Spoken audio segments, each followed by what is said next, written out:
You've won arguments that never happened, rehearsed conversations that never took place, and somehow it felt completely real. You've given acceptance speeches to empty rooms, planned responses to things nobody has said yet. Welcome to the most misunderstood habit in psychology. Most people think this is daydreaming. It isn't. What's actually happening is something psychology has only recently started to understand. Psychologists call it paracosmic thinking, the construction of detailed alternative realities inside the mind.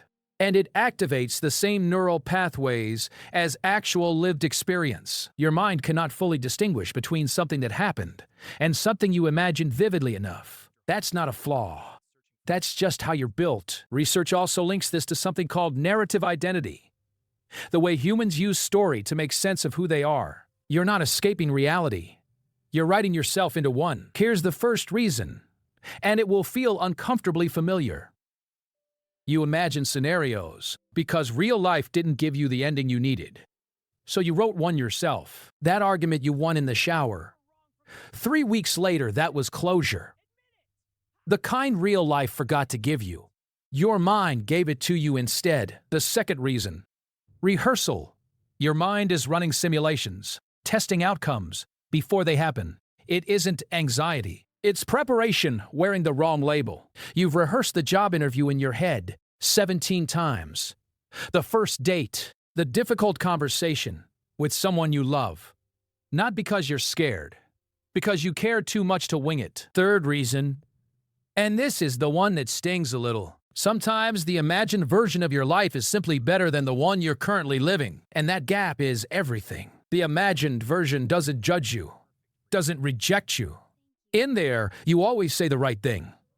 You always arrive at exactly the right moment. There are patterns to what people imagine. And which one you do most says something specific about you. First, the conflict scenario. The argument you've won 100 times in your head that never actually happened. Second, the rescue scenario. You imagine arriving at exactly the right moment, saying exactly the right thing, saving the day in a way that makes everyone suddenly understand your value. Second, the rescue scenario. You imagine arriving at exactly the right moment, saying exactly the right thing, saving the day in a way that makes everyone suddenly understand your value. The worst-case scenario. You imagine the conversation going wrong in 17 different ways before it's even started. This one doesn't feel like imagination. It feels like prophecy. Here's what nobody connects. The more vividly someone imagines, the more emotionally intelligent they usually are. The two are almost always found together. People who imagine deeply, feel deeply. They're not escaping life. They're processing it. Every scenario is the mind working something out that words alone couldn't handle. But here's the confession most people never make. Sometimes you prefer the imagined version so much that real life starts to feel like an interruption. And here's what nobody says. For some people, the imagined world becomes a place they live in rather than visit. And that's where it stops being a gift. Real relationships start feeling flat compared to the imagined ones. Real achievements feel smaller than the ones played out in your head. Real life keeps losing. And that's dangerous. Psychologists call it maladaptive daydreaming. When imagination stops serving you and starts replacing you, it affects more people than anyone admits. And almost nobody recognizes it in themselves. But here's what changes everything. The same ability that pulls you away from life is the exact same ability that creates extraordinary things.